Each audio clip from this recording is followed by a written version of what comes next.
Le domaine de Choisy fut acheté par Louis XV en 1739. Si le château connut des travaux incessants, le parc fut également l'objet d'importants aménagements. Le domaine est dessiné, au siècle précédent, probablement par le nôtre. Il s'organise autour d'un premier axe est-ouest qui marque l'entrée d'honneur du château. Les cortèges de carrosses qui l'empruntent passent par une succession d'espaces scénarisant l'arrivée au château. Une esplanade, une avant-cour avec ses 4 tapis de gazon et pour finir, la cour royale. Au-delà du château, une terrasse ornée de parterres de broderie descend jusqu'à la Seine. Au nord de cet axe, l'aile des seigneurs. Quant au petit château, il possède son jardin particulier, clos de murs. En parallèle, on trouve les écuries et les communs, ainsi que les volières, l'orangerie, la serre aux ananas et le jardin fleuriste. Mais c'est au sud que se déploie la grande majorité du parc du château de Choisy. Immédiatement à proximité de l'appartement du roi, et lui procurant une vue dégagée, le parterre de Villeneuve s'étend autour d'un bassin rond. Cette composition mise à part, tout le reste du domaine s'articule autour d'un deuxième axe nord-sud, d'où part un réseau d'allées plantées et de bosquets. Des espaces gazonnés en creux, appelés boulingrins, marquent la déclivité du terrain. Au bout de l'allée, dite des Marronniers, une terrasse formant belvédère accueille un bassin dont le jet d'eau, paraît-il, était visible depuis le château.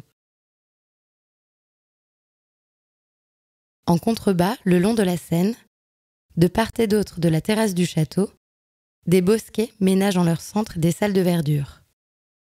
2 d'entre eux, les plus importants, présentent des aménagements spécifiques. Le jeu de loi et le labyrinthe. Le labyrinthe est un élément récurrent dans les jardins du XVIIIe siècle. À Choisy-le-Roi, les courtisans pénétraient dans le bosquet par l'une des 2 entrées côté Seine.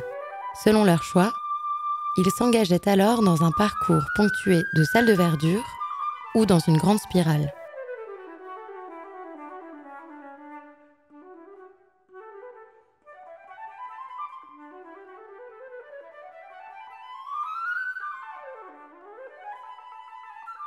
Nul doute que ce divertissement à la mode recevait toutes les faveurs du roi et de ses invités.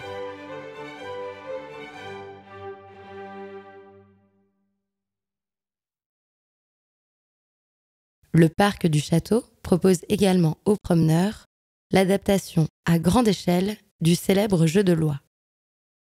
Le jeu de loi de Choisy-le-Roi était très semblable à celui construit à Chantilly et dont les vestiges ont été étudiés par les archéologues. Tout comme le jeu de plateau, le jeu se composait de 63 cases. Une grande case circulaire donnait le départ, vers 40 cases munies de bornes numérotées. Les joueurs pouvaient également tomber sur 2 cases dés. Ou bien sur 6 cases spéciales munies de constructions en bois ou en pierre, comme par exemple le pont ou le puits. 13 cases oie, marquées par une représentation de l'animal, permettaient de rejouer. Une grande case arrivée, ornée d'un parterre, marquait la fin du jeu. Les allées étant taillées à hauteur d'appui, les joueurs avaient ainsi la possibilité de se voir et de communiquer entre eux pendant la partie.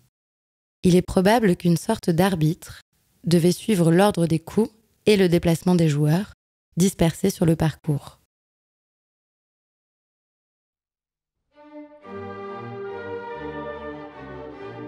Bosquet, labyrinthe, jeu de loi, mais aussi déambulation dans les allées ombragées ou en bord de Seine, le parc du château de Choisy conjuguait avec élégance les divertissements surprenants au plaisir de la promenade.